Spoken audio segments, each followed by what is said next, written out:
Transmitting to you from Old Heart Radio.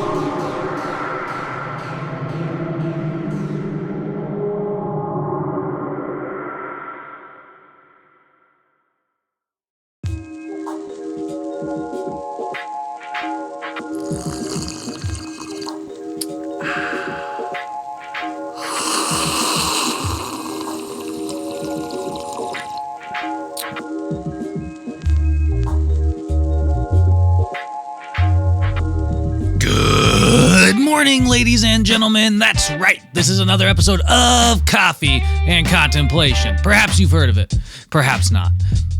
Either way, I happen to be Old Heart, aka Jared, aka your host for this podcast, which you are currently listening to, unless you're not. Either way, Mr. T is maybe in the house, maybe not. Either way, like I said, it's Coffee and Contemplation. I have a cup of coffee in front of me. It's there. It's real. It's kind of cold now. And I'm here thinking, trying to ripen up my brain as best I can. And you know, I always think about, like, serial killers, right? That sounds so bad. It just sounds so bad when you say it out loud.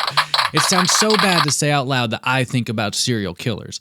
I don't mean it like that. I think I've said it before, serial killers, like UFOs, it's just kind of like a fascinating thing. It's like, shout outs to my friend, my coworker, Lauren, who just, like, she recommended the show Mind Hunters to me and my girlfriend Nadine, and it's fucking killer. It's like, it's about the FBI kind of like establishing a better, I don't know, like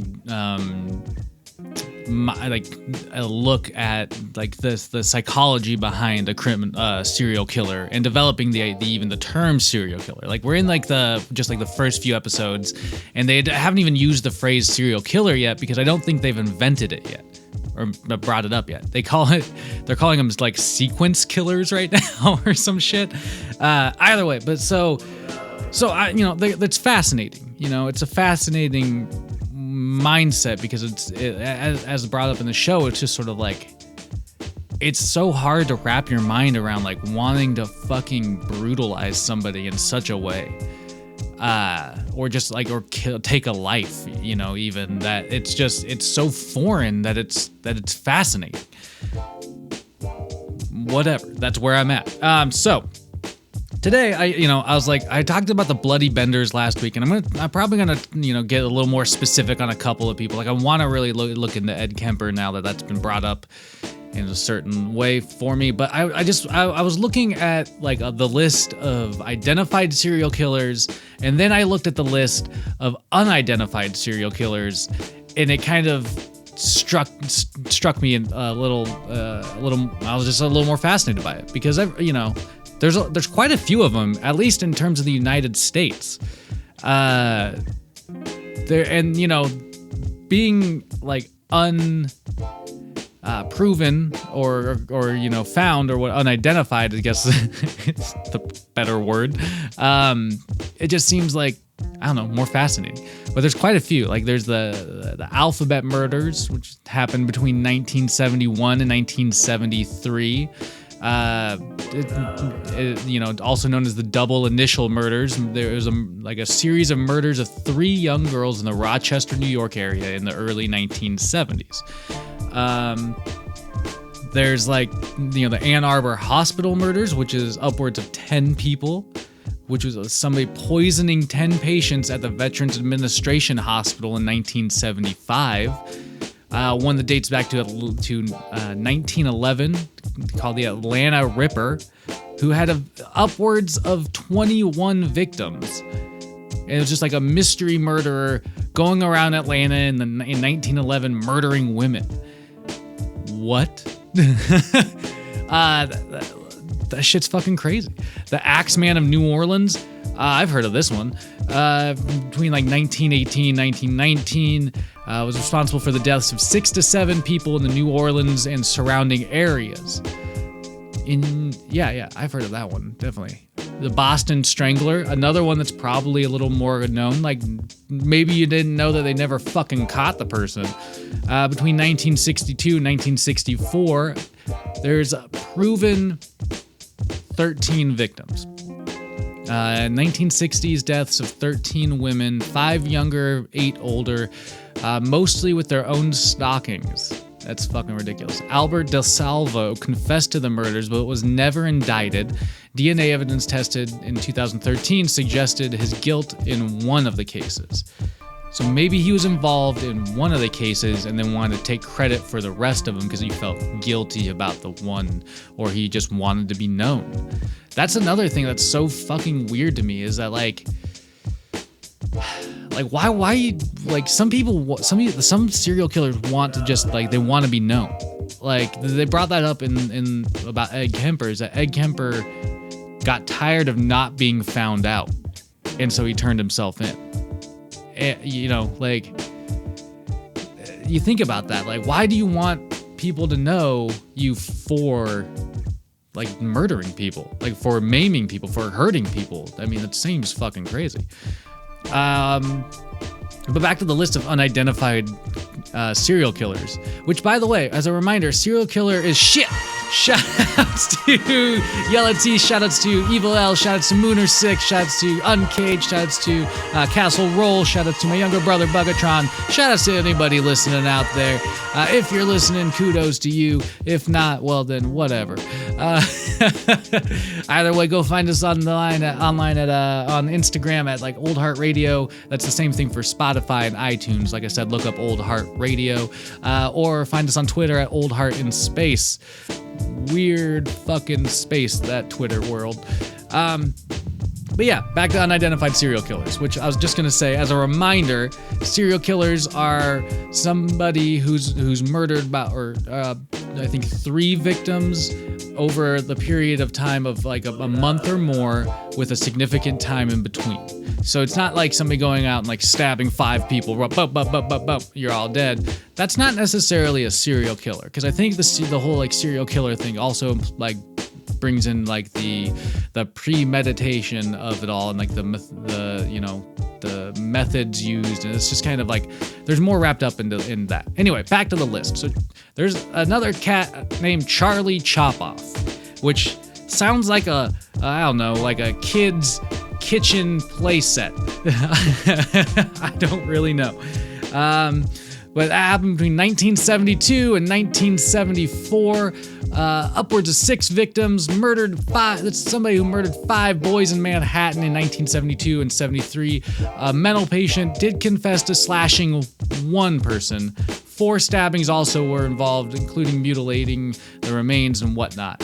Another cat. So hold up a second. The Charlie Chopoff doll, or serial killer, brings me to the point. Who's coming up with the names for these serial killers? All right. I feel like branding is a hell of a thing, and calling somebody Charlie Chopoff seems like a really wild name for a serial killer, especially somebody who may or may not have chopped things off. It sounds like there's a slashing. There's a difference between slashing and chopping. I'm just going to say that right now.